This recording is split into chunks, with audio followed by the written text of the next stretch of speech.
Today we'll be talking about Lynn, and I know there's a little bit going on, especially with the teaser, the preview videos of the new banners coming out. But I just wanted to take time today to talk about Lynn because I've been teasing her for so long. She's got a very unique build I didn't actually think was possible, and I completely underestimated her and, essentially forgot about her because I got her early in the game. There she is, just staring at me as I talk about her.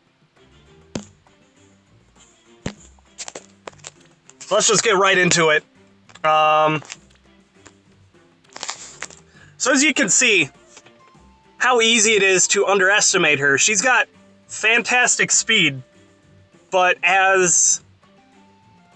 compared to Lucina is extremely easy to use for obvious reasons. It's easy to tell what her strengths and weaknesses are, so you know how to use her pretty much right off the bat. There's no guessing. With Lynn, she's got a bit of a spread on her stats. As you can see, she's got like mediocre defense, mediocre resistance, and under average attack for most player phase units, like Lucina, for example. However, as I've come to find, she is actually a hybrid of player phase and enemy phase.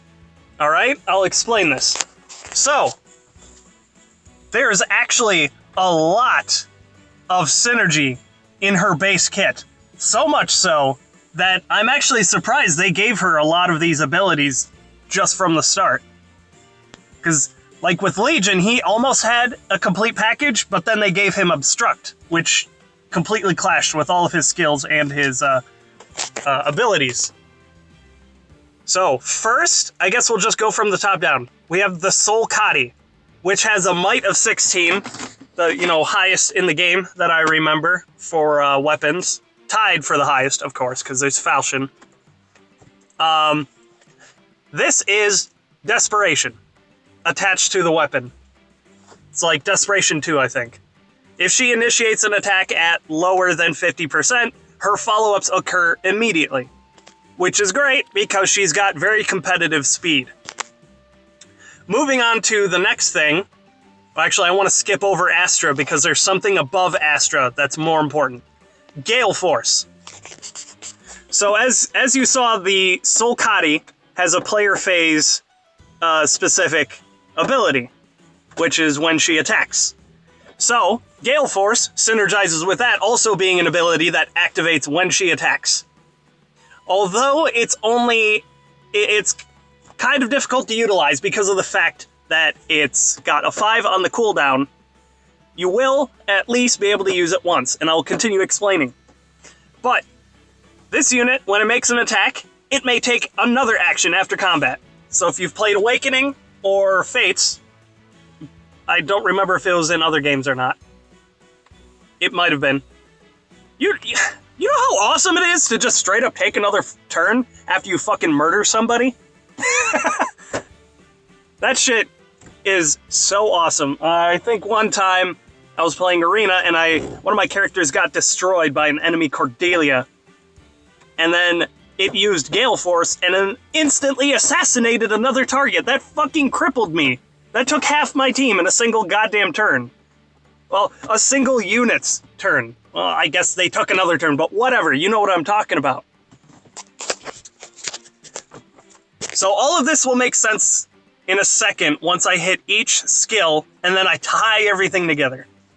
Life and Death, I gave her that. I was kind of experimenting. That's also where the Armor Slayer came from. That came from, what's-her-face?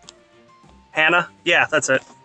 So she comes with Defiant Attack, which is more... It's kind of both. It's more of a neutral skill. It's kind of player phase. It's also kind of enemy phase. You could utilize it either way, but it works really well with her kit. I actually gave her Vantage. She doesn't come with a B skill, but I gave her Vantage because I almost gave her Desperation until I actually looked at her weapon ability. Luckily I did.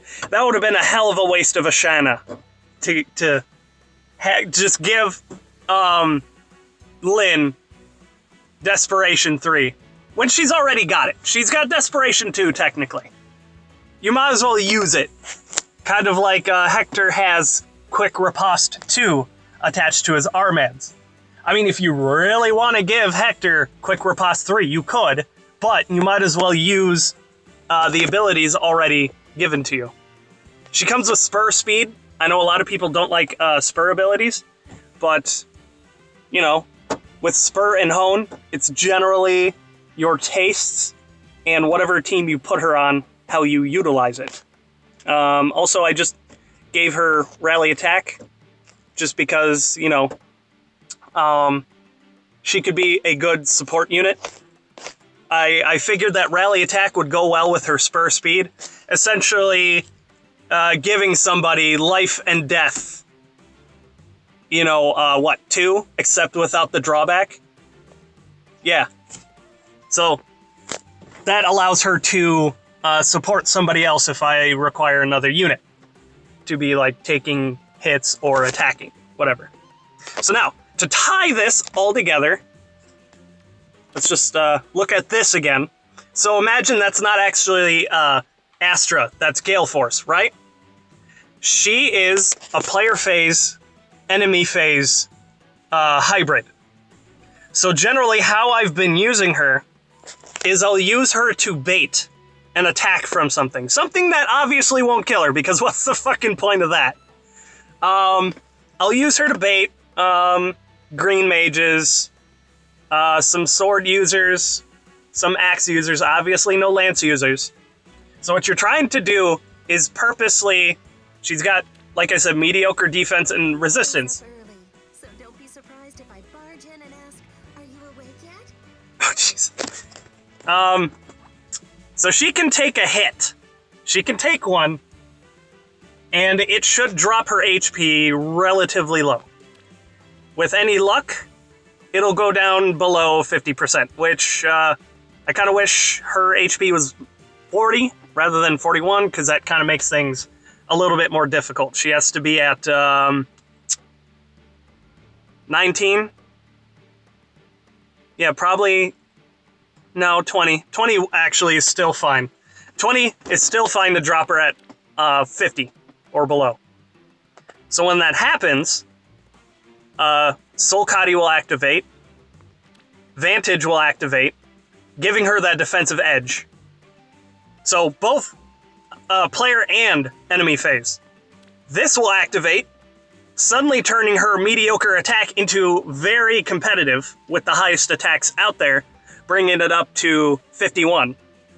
So you see how everything starts to shift from one side to the other as soon as she starts taking damage?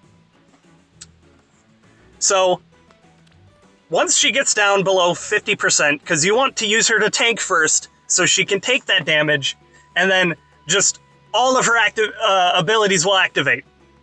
Alright? So when you first start out, you won't have much. You won't have Soul Kadi, you won't have Defiant Attack, you won't have Vantage. So what you need to do, tank, counter, if she can counter the thing, she'll probably do serious enough damage to it to anybody else could follow up.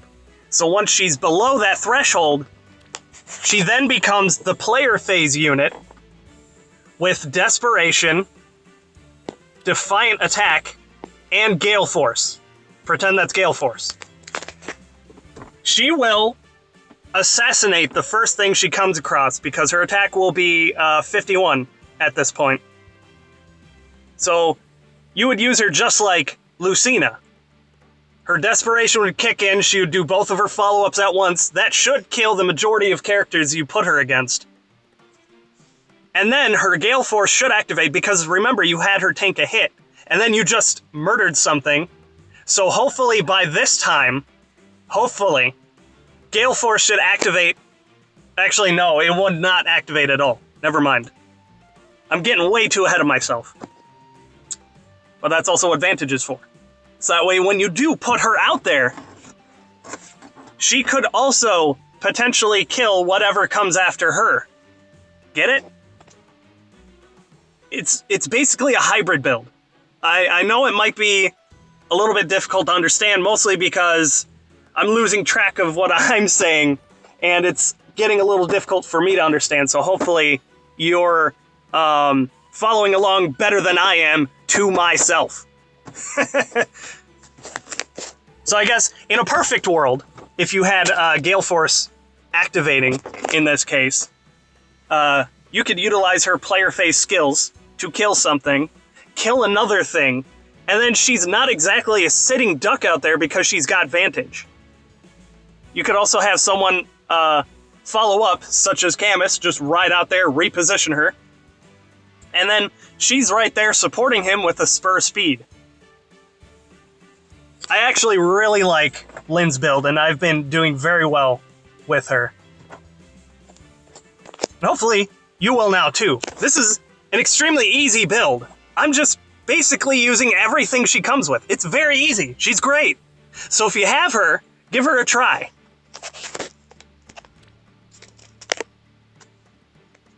I think to finish off this episode, we'll say hello to this Reinhardt, who does not give a fuck about where he came from. Okay,